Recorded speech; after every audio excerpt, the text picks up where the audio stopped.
There is no democracy in the world. I lived in America 20 years. There was no democracy. Bill Clinton was not elected democratically. Obama was not elected democratically. They were raising funds, money. Donald Trump, was not elected democratically. Those of you that has been on this channel for a very long time has one way or other come across the topic democracy. But for us to understand what I have been talking about, I want us to watch a video from one of the best Egyptian feminist writer, Nawal Elsaadawi. I want us to watch this video from her. I will be back.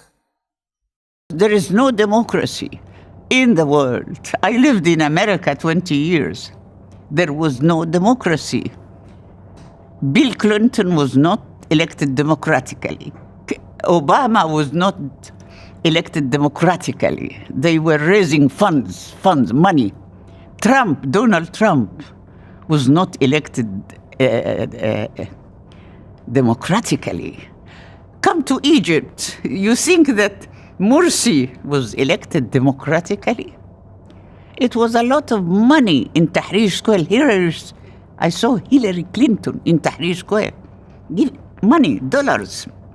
They wanted the Muslim brothers to be in power because they were afraid that this revolution will bring a very revolutionary government. So they said, no, the Muslim brothers is better. Let's support the Muslim brothers. You know, colonial powers and imperialist powers, they prefer a religious Islamic revolution rather than a socialist revolution. There is no democratic president in the world. I say truly. Who is the democratic president? Trump? Obama? Who is here in Britain? We should be clear. Democracy is an illusion. We cannot have democracy in a capitalist, imperialist, patriarchal system, religious system. Why not? Because this is, they want money. Because if you remove religion and capitalism and imperialism, then you will have socialism. And then no government will be there, you know. They are afraid of the real power of the people. You cannot have democracy. Because what is democracy? Democracy is real freedom. But if you believe that none of these democracies are democracies, why do the people live with it? Because people are oppressed. People are not organized. We are prevented from organizing. That's the key point. When I was an individual writer, even if I become famous and star, they allow me, but not to organize. The minute I started to organize women and men, I became a danger. You are not organized here. The people here are not organized. But nobody is stopping organization here. But they stop it. No government is going to come and lock you up or kill you in Britain, are they? But in a subtle way. I know the American way. You cannot organize in the US. Why? What will happen? Because the government will stand in front of you. You cannot end capitalism. You can't have a socialist revolution in the US.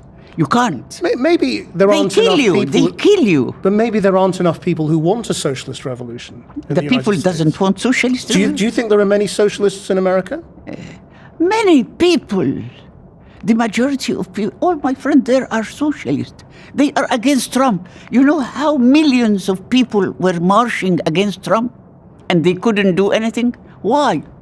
Why people were marching in millions against Trump and against the war in Iraq and even against the war in Palestine, everywhere, but they didn't stop anything. Why? So what is your message to all these people?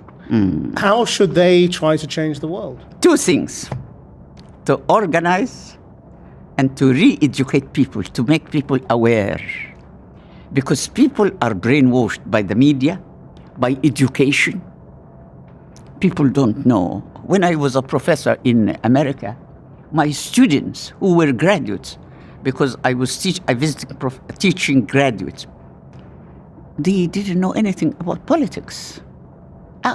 They are not educated. They have technology, but not educated. So you need to make people aware, to re-educate or to unteach them, to eradicate the very traditional bad education. That's creativity. And that's what I was teaching. Creativity to me, and dissident creativity, was to unteach people so that they will start to know their rights, men and women, and to organize. Do you think you have to pick your battles? To what?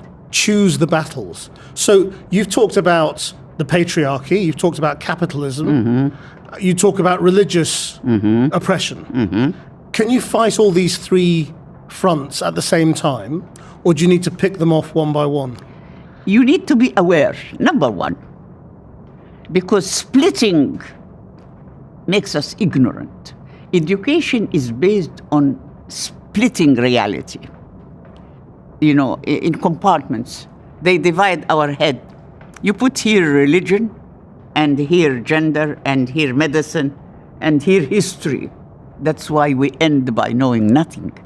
But creativity is to unite, to link. And now they encourage this social media, which really fragment people. They want to fragment people. Why do you think social media fragments people? Because they are alone, they are prisoned. They don't meet. Doesn't it help people organize? Sometimes the Facebook and the Twitter and all this help to collect people, but not to make them aware. You know, it's a very difficult job. It's difficult and needs commitment that people should not be just oriented to the benefit of the family, of the biological family. We are trained to be our self-interest, our children, the family. That's why they preach the family, the moral code of the family. The family. When you go to the States, you hear the president speaking about the family. The family. The family is worshipped. The family, and you have. So everybody is working hard and fighting to feed the children on the self-oriented family, but not to open for the society and to have a socialistic organization. No, this is not happening. We can talk about it, but it doesn't happen. It doesn't happen. Are you very pessimistic then? No, I am not. I'm not. Who said? I don't look. Well, because you say it's not going to happen and it can't happen. No, it can happen, but we need awareness, and we need to struggle together. Do you believe you will see it? I am very optimistic, because hope is power. I don't believe in pessimism at all. When I was in prison, I was very much hopeful. And in the worst situation, I never lose hope. So we need to continue the struggle globally, global and local, because we cannot fight alone in Egypt. It is a universal battle. Universal battle. But it has to start locally. And then to link. I am very fond of the word link, connection. Is this a perpetual struggle? Is it what? A perpetual struggle. Yes. So, in that case, will it ever actually happen? Will the world you want to see ever change? When? It will come. Well, I don't care about when. If you look to history, you cannot say when. History is history, you know, and life is changing. And we are now much better than 100 years ago. Look at history, and then you will be hopeful. You will be very optimistic if you look to history. Yeah. That was Nawal Elsaadawi. It's about time we question most of our institutions. We have to question religion. We have to question our political systems. We have to question our educational systems, because the systems that they have imposed on us is questionable. Recently, I've been questioning everything around me because I don't trust our institutions again.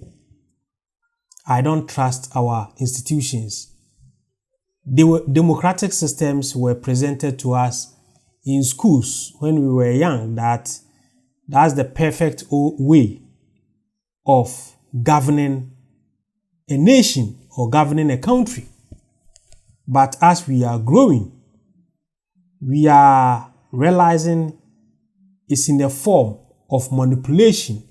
The way we practice democracy at where I come from is very weird. The citizens are not allowed to vote for someone they love. They vote for someone they have selected to love. The citizens are not allowed to choose someone they think who can do the work. They are chosen based on what it has been presented to them. So this party will go and select their leader, and another party will go and select their leader. And most of the times, the process that goes through to select a leader in Africa is full of corruption. Majority bribe their way. They bribe delegates. So normally, those who have the money most of the times win the election. And if they have money and they win the election, that doesn't mean they have the mind or they have the machines to govern the country. Most of them are shallow. Most of them are puppets. Most of them are just here to amass wealth and share among their families and friends. So we don't normally select leaders we select leaders that some group of people prefer, and we vote between this and that, and whatever happens, one will be selected. That is why I've been always saying the democratic system is a fluke. The democratic system is a scam. The democratic system is a fraud, because we are not choosing someone we want. We are choosing someone who has been presented to us. So that is why we keep going back and forth. We keep going back and forth. We keep going in circles. So I've always been saying, till Africa find a way of introducing our own way of governing our countries and the continent, we will keep complaining about corruption. We will keep complaining about corruption. Why won't we face corruption when the leader you are voting for has gone to solicit funds from international corporation bodies just to become a president? When he comes, do you know the conditions they gave him when he was going for that money? Most of them goes into agreements that will affect them when they become leaders. So even yesterday when I was on live, I said it's about time we introduce our own system that will benefit us. And if we are going to still continue operating this democratic system, then we need a national development plan. So we will force every leader who comes to power and decide to do otherwise. You have to follow the national development plan. That should have worked for us after all these wasted years. That should have really helped us to build a concrete foundation that can help our future generation to stand on it to build this nation. But we keep going in circles. we keep going runabout. The woman has made a whole lot of sense, and it's not new here. I've been addressing these issues that there is no democracy in this world. The word democracy is being used just to manipulate some people. But as we are going along, people are liberating themselves. People are becoming wise. People are waking up. So we are knowing the truth. So we have also decided we are going to invest our time to also liberate those who are still in the shackles of slavery, whose minds has been enslaved and still think we are in the 14th century or we are in the colonial era. Let's fight to liberate our people from the shackles of slavery. Please join my Telegram platform by going to my description box and click on the Telegram link. It will take you to the platform. Join us for us to discuss about the well-being of Africa and Africans in diaspora. If today is your first time coming to this channel, then don't forget to subscribe to this channel and turn on the notification button so that anytime I upload any great content, you will be notified. I'm always your guy, De-Graft Amoako. Thanks for watching.